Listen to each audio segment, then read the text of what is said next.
It's me, Simon, YouTube channel, and നമ്മൾ Facebook, Instagram ഇതെല്ലാം നമ്മൾ നിങ്ങളുമായിട്ട് സംവദിക്കാൻ ഉപയോഗിക്കുന്ന ഉപകരണങ്ങളാണ്. ഓക്കെ, അപ്പോൾ have a fantastic positive day. Praise of God. ഇന്നിപ്പം നമ്മൾ സംവദിക്കാൻ ഉദ്ദേശിക്കുന്നത് നമ്മുടെ മയക്കുമരുന്ന് നമ്മളെല്ലാം ഉയർത്തെഴുന്നേറ്റ് ചാടി വീണ് അടിച്ചൊതുക്കി അത് ഒരു പരുവത്തിലായി എന്ന് വിചാരിച്ചിരിക്കുമ്പോഴാണ് ഇപ്പം ഒരു എഡിസനെ അറസ്റ്റ് ചെയ്തത്. അവൻ വളരെ ബുദ്ധിപൂർവ്വം ചെയ്തുകൊണ്ടിരിക്കുകയായിരുന്നു. അവൻ ചെറിയ ആളല്ല, ഇൻ്റർനാഷണൽ ആളാണ്. അവനെപ്പറ്റി നമ്മളിങ്ങനെ പറയാൻ ചിലപ്പം നമുക്ക് മുട്ട് കിട്ടാവുന്ന ഇൻ്റർനാഷണലാണ്. അത്രയും വലിയ ആളാണ് അവനെ പിടിച്ചത് നാർക്കോട്ടിക് കൺട്രോൾ ബ്യൂറോ NCB. അവർക്കേ പറ്റത്തുള്ളൂ, അത്രയും ഹെവി ആയിട്ടുള്ള ഇതായിരുന്നു. എന്തായാലും നമ്മൾ മുന്നോട്ട് പോവുകയാണ്. കേരള ഗവൺമെൻറ്റും അതിൻ്റെ ഒഫീഷ്യൽസും ജനങ്ങളും ഒന്നും വിശ്രമിക്കാറായി എന്ന് കരുതരുത്. അവർ ചെയ്യുന്നുണ്ട്, നമുക്ക് പോലും ചിന്തിക്കാൻ പാടില്ലാത്ത വിധത്തിൽ അത്യുന്നതമായ സാങ്കേതിക മേന്മ ഉപയോഗിച്ചുകൊണ്ടാണ് അവരത് ചെയ്തത്. അപ്പം ഓരോന്നും നമ്മൾ പിടിക്കുമ്പോൾ അടുത്തതിലേക്ക് അവർ മാറുക. കാരണം ഇതിനകത്ത് കൊള്ള ലാഭം, മനുഷ്യൻ മരിച്ചാലെന്ത്, യുവാക്കൾ നശിച്ചാലെന്ത്, നാട് നശിച്ചാലെന്ത്, എനിക്ക് പണം ഉണ്ടാക്കണം. ഈ പണം അത് ഈ ബിസിനസ് ചെയ്യുന്നവരുടെ ആഗ്രഹമാണ്. പക്ഷെ അങ്ങനെയല്ല, നമ്മളെ തകർക്കണമെന്ന് ആഗ്രഹിക്കുന്ന രാജ്യങ്ങൾ, അതായത് ഇന്ത്യ മറ്റ് രാജ്യത്തെ പോലെ തന്നെ സാമ്പത്തികമായി ഉന്നതിയിലേക്ക് വരികയാണ്. അതുമായി കോമ്പീറ്റ് ചെയ്യുന്ന രാജ്യം എന്ന് പറഞ്ഞാൽ നമുക്കറിയാം ചൈനയാണ്. Developed കൺട്രീസൊക്കെ already ഡെവലപ്ഡാണ്. ഡെവലപ്പിങ്ങിൽ നിന്ന് കുതിച്ചു പൊങ്ങിക്കൊണ്ടിരിക്കുന്ന രണ്ട് രാജ്യങ്ങൾ ബോസ്റ്റ് ചെയ്ത് മുമ്പിൽ നിൽക്കുന്ന, പ്രചരണം കൊടുക്കുന്ന ചൈനയും നിശബ്ദമായ കാര്യങ്ങൾ ചെയ്യുന്ന ഇന്ത്യയുമാണ്. ഇന്ത്യയുടെ ശക്തി കഴിഞ്ഞ ദിവസം നമ്മൾ പാകിസ്ഥാനിൽ പ്രകടിപ്പിച്ചു. ലോകം മുഴുവൻ അന്തം വിട്ടുപോയി. അത്യാധുനികമായ രഹസ്യ സൂചന ആയുധങ്ങളൊക്കെ എടുത്ത് പ്രയോഗിച്ചു. അതിലൊരിക്കൽ ചൈനക്കാർ നമ്മുടെ ഒരു ബ്രിഗേഡിയറെ കൊന്നായിരുന്നല്ലോ. അന്ന് നമ്മുടെ ഒരു ഫോഴ്സ് അങ്ങോട്ട് വന്നു, അവരന്തം വിട്ടുപോയി. എന്താ, സ്കീയിങ് കമാൻഡോസാണ്. സ്കീ ചെയ്യുക അവർ, മഞ്ഞിൽ കൂടെ സ്കീ ചെയ്യുന്ന, അതിൽ ഇങ്ങനെ തലകുത്തി മറിയുന്ന കരാട്ടേക്കാരായിട്ടുള്ള 5000 ഫോഴ്സ് അങ്ങോട്ട് വന്ന്. അപ്പോഴേ ചൈനക്കാർ പെട്ടിമടക്കി മടങ്ങിപ്പോയി. അതായിരുന്നു അവരുടെ രീതി. അതായത് നമ്മുടെ ശക്തി വെളിവാക്കാൻ നമ്മളെല്ലാം അധികം പറഞ്ഞ് ബോസ്റ്റ് ചെയ്യുന്നില്ല, പൊങ്ങച്ചം പറയുന്നില്ല, എല്ലാം ഒതുക്കിക്കൊണ്ട് നടക്കുക. പക്ഷെ അതുപോലെ നമ്മളിങ്ങനെ ഉയരുന്നത് തടയാൻ ഈ കോമ്പീറ്റ് ചെയ്യുന്ന രാജ്യങ്ങൾക്കും പറ്റും. അവരും ഇതിനെ സപ്പോർട്ട് ചെയ്യും. ഇന്ത്യയിലെ ഏറ്റവും കൂടുതൽ ഇന്ത്യയുടെ ഗ്ലാമർ എന്ന് പറഞ്ഞാൽ ഇന്ത്യയിലെ യുവാക്കളാണ്. ലോകം മുഴുവൻ ഇപ്പം മനുഷ്യശേഷി പ്രതീക്ഷിക്കുന്നത് ഇന്ത്യയിൽ നിന്നാണ്, യുവാക്കളാണ്. മറിച്ച് ചൈനയിലെല്ലാം വൃദ്ധന്മാരാണ്, വയസ്സന്മാരാണ്. മറ്റ് പല രാജ്യങ്ങളിലെ സ്ഥിതി അതാ. അപ്പോൾ ഈ നമ്മുടെ യുവാക്കളെ നശിപ്പിക്കുക എന്നുള്ള ഉദ്ദേശം ഈ ബിസിനസ് ചെയ്ത് കാശുണ്ടാക്കണം ആഗ്രഹിക്കുന്നവർക്ക് മാത്രമല്ല, മറ്റ് രാജ്യങ്ങൾക്കും ഉണ്ട് എന്ന് നമ്മൾ ഓർക്കണം.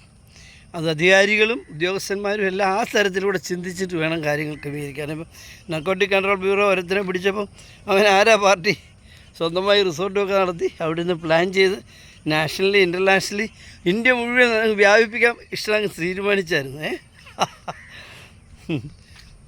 ഇന്ത്യ എന്ന് പറയുമ്പോൾ കേരളം അതിനകത്തൊരു പ്രിഡോമിനൻ്റ് ഫാക്ടറാണ്.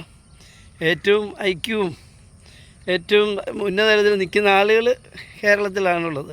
അപ്പോൾ അവരെ മുച്ചൂട് മുടിക്കുക, അതോടൊപ്പം ഇന്ത്യയെ മുടിപ്പിക്കുക. അപ്പോൾ നമ്മൾ ഉയർത്തെഴുന്നേൽക്കേണ്ട സമയമായി. ബദ്ധശ്രദ്ധരായിരിക്കണം. നമ്മുടെ അയൽവക്കത്ത് 10 രൂപ കഞ്ചാവ് വിൽക്കുന്നവൻ തൊട്ട് കോടിക്കണക്കിന് രൂപയുടെ ഇൻ്റർനാഷണൽ ബിസിനസ് നടത്തുന്നവൻ വരെ നമ്മുടെ ശ്രദ്ധയിലുണ്ടായിരിക്കണം. ശ്രദ്ധ പാറിപ്പോകരുത്. അതോടൊപ്പം തന്നെ നമ്മൾ നമ്മുടെ പട്ടിയുടെ കാര്യം വിട്ടുകളയരുത്. മനുഷ്യനാണ് വലുത്, മനുഷ്യജീവൻ കഴിഞ്ഞിട്ടേ ഉള്ളൂ മറ്റെന്തും. അതുകൊണ്ട് നമ്മൾ നിയന്ത്രിക്കണം. നമ്മുടെ ഇന്ത്യയിലെ ഏതൊരു സംസ്ഥാനത്തെ പോലും കേരളത്തിലും ഇപ്പോൾ ടൂറിസം വളരെ വികസിച്ച് വരികയാണ്. നിങ്ങൾ ഏത് റിസോർട്ടിലേക്ക് ഒന്ന് വിളിച്ച് ചോദിച്ചു, ബുക്കിംഗ് ഇല്ല, ഫുള്ളാണ്. നമ്മളിപ്പോൾ പലയിടത്തും അനുഭവിച്ചിട്ടിരിക്കുക.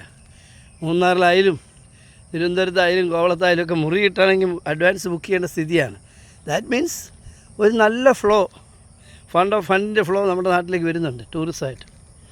ഇപ്പം ഒരു അവധി ദിവസം നിങ്ങൾ ഇവിടെ മൂന്നാറിൽ ചെന്ന് നിൽക്കാനിടയില്ല. അതുപോലാണ് ടൂറിസ്റ്റുകൾ വരുന്നത്, ദേശീയരും വിദേശീയരുമായിട്ട്. ഓക്കെ, അപ്പോൾ അവർക്ക് ദോഷം വരരുത്. അപ്പം ഈ അലഞ്ഞിരുന്ന നായ്ക്കളെ നിയന്ത്രിക്കണം.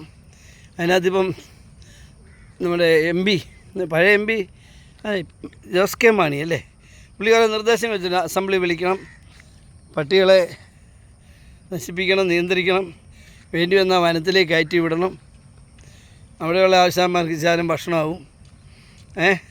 ഇതൊക്കെ ഇങ്ങനെ ഗുഡ് മോർണിംഗ് ഇതൊക്കെ ഇങ്ങനെ പറഞ്ഞുകൊണ്ടിരിക്കുകയാണ്. അപ്പം ഇതെല്ലാം നമ്മൾ കാൽക്കുലേറ്റ് ചെയ്ത് വേണം ജീവിക്കാൻ, നമുക്ക് കരുതി ജീവിക്കാൻ.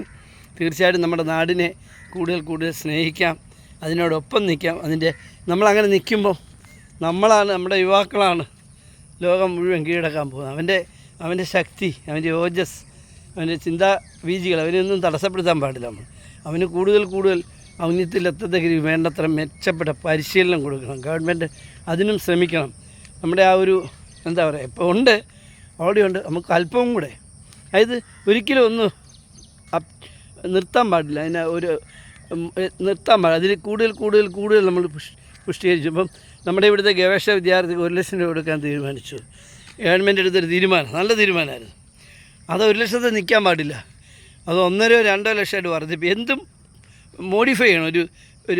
ഒരു നിശ്ചിത കാലയളവിനുള്ളിൽ നമ്മുടെ ഡ്രീംസ് റീസെറ്റ് ചെയ്യുന്നത് പോലെ നമ്മുടെ എല്ലാ കുട്ടികളാണെങ്കിലും അപ്പം അത്തരത്തിൽ ഉയർന്ന് ചിന്തിച്ചാൽ മാത്രമേ നമുക്ക് ലോകത്തിൻ്റെ മുമ്പിൽ ഒന്നാമനാകാൻ പറ്റത്തുള്ളൂ. അതിൻ്റെ പരിശ്രമത്തിൽ ഇതുപോലെ മയക്കുമരുന്നായും പട്ടിയായും എല്ലാം വരും തടസ്സങ്ങൾ. അതിനെ നമ്മൾ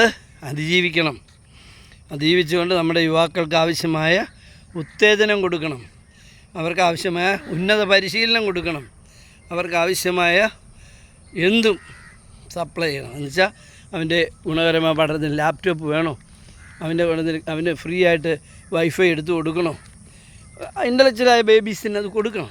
ബേബി ഞാൻ ഉദ്ദേശിക്കുന്നത് നമ്മുടെ പിള്ളേരെ ഉദ്ദേശിച്ച് അവർക്ക് കൊടുക്കണം. ഗവേഷണം നടന്ന കുട്ടിക്ക് ലാപ്പില്ലെങ്കിൽ ലാപ്പ് വാങ്ങിച്ചു കൊടുക്കണം.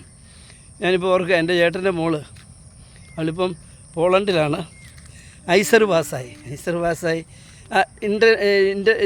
എൻട്രൻസ് പാസ്സായി കൽക്കട്ടയിലാണ് അവൾക്ക് കിട്ടിയത്. ഐസർ പഠിക്കാൻ ഗവേഷണ വിദ്യാർത്ഥിയായിട്ട് ചേർന്നപ്പോൾ അവൾക്കൊരു ലാപ്ടോപ്പ് ഇല്ലായിരുന്നു. അവളുടെ അപ്പൻ അത്ര വലിയ സാമ്പത്തിക, എൻ്റെ സഹോദരനാണെന്ന് പറഞ്ഞാലും അവൻ ഗൾഫിലാണെന്ന് പറഞ്ഞാലും 3 പെൺമക്കളായിരുന്നു, ഇച്ചിരി ബുദ്ധിമുട്ടുണ്ടായിരുന്നു. പക്ഷേ അവരെ സഹായിക്കാൻ പലരും മുമ്പോട്ട് വന്നു, ഒരു ലാപ്ടോപ്പൊക്കെ വാങ്ങിച്ചു. പിന്നെ അവിടെ പഠിക്കുമ്പോൾ 5000 രൂപ അവർക്ക് സ്റ്റൈപ്പൻഡുണ്ട്. ആ കുട്ടി പഠിച്ചു മെഡിക്കൽ പാസ്സായി. അവളിപ്പം പോകണം. അവിടെ ചേച്ചി അമേരിക്കയിലാണ്, മൂത്ത ചേച്ചി ഇപ്പം കാനഡയ്ക്ക് പോകാൻ പോകുന്നു. ഇവരെല്ലാം പഠിച്ച് പോയത്. ഇതെന്താ കാര്യം? തീർച്ചയായിട്ടും മാതാപിതാക്കൾ പഠിപ്പിച്ചു എന്നുള്ളത് സത്യം തന്നെ. പക്ഷേ അതിന് സപ്പോർട്ട് കൊടുത്തുകൊണ്ട് ഇവിടെ ഒരു ഗവൺമെൻറ്റും അതുപോലെ തന്നെ ഒരു സമുദായ സംഘടനയൊക്കെ ഉണ്ടായിരുന്നു. അതായത് കാത്തലിക്സാണ്, അതുകൊണ്ട് കാത്തോലിക്ക സഭയുടെ ഒരു സപ്പോർട്ടുമൊക്കെ ഉണ്ടായിരുന്നു. ഞാൻ പറഞ്ഞു വന്നത്, നമ്മുടെ സമൂഹത്തെ വളർത്താൻ നമുക്ക് എല്ലാവർക്കും ബാധ്യതയുണ്ട്. ഗവൺമെൻറ്റിനുണ്ട്, സാമൂഹ്യ സംഘടനകൾക്കുണ്ട്, യുവാക്കൾക്കുണ്ട്. നമ്മളെപ്പോഴും ആ കരുതലോടുകൂടെ യുവാക്കളോടും ഒക്കെ പെരുമാറാൻ. അവർ വളരെ ജോലി ചെയ്ത് ക്ഷീണിച്ച് അവിടെ ഇരുന്ന് വർത്താനം പറയാൻ അവിടെ ചെന്ന് തോണ്ടാനും ശല്യപ്പെടുത്താനും ഒന്നും പോകരുത്. അവരെ നമ്മളത് ചോദിക്കേണ്ട കാര്യമില്ല. അവരുടെ വളരെ ഭൗതികവും സൈദ്ധാന്തികവും വശത്തിൽ അവർ ഉയർന്നു നിൽക്കുന്ന ആൾക്കാരാണ്. അപ്പോൾ അവരെ ശല്യപ്പെടുത്തരുത്, അവരുടെ ആ ഒരു ചിന്താവീതികളെ തടസ്സപ്പെടുത്തരുത്. എങ്കിൽ മാത്രമേ നമുക്ക് ഉയർന്ന തലത്തിലേക്ക് പോകാൻ പറ്റത്തുള്ളൂ, നാടിനെ നമ്പർ 1 ആക്കാൻ പറ്റൂ. ഇപ്പോൾ കേരളം നമ്പർ 1 ആയിക്കൊണ്ടിരിക്കുകയാണ്, കുതിച്ചു വാങ്ങിക്കൊണ്ടിരിക്കുക. ആ കേരളത്തെ പോലെ ഇന്ത്യയെ നമുക്ക് കൊണ്ടുപോകണം. അപ്പം നമ്മുടെ മയക്കുമരുന്ന് ലോബിയെ മുച്ചൂടും ഓടിക്കണം. അതുപോലെ ഈ അലിഞ്ഞിരിക്കുന്ന പട്ടികളെ നിയന്ത്രിക്കണം, കർശനമായി നിയന്ത്രിക്കണം. അത് ഒരു ചിന്തകൾ വിട്ടുകളയരുത്, പുറകെ നിൽക്കണം. യുവാക്കൾ മുമ്പോട്ട് വന്നെങ്കിലേ നടക്കത്തുള്ളൂ.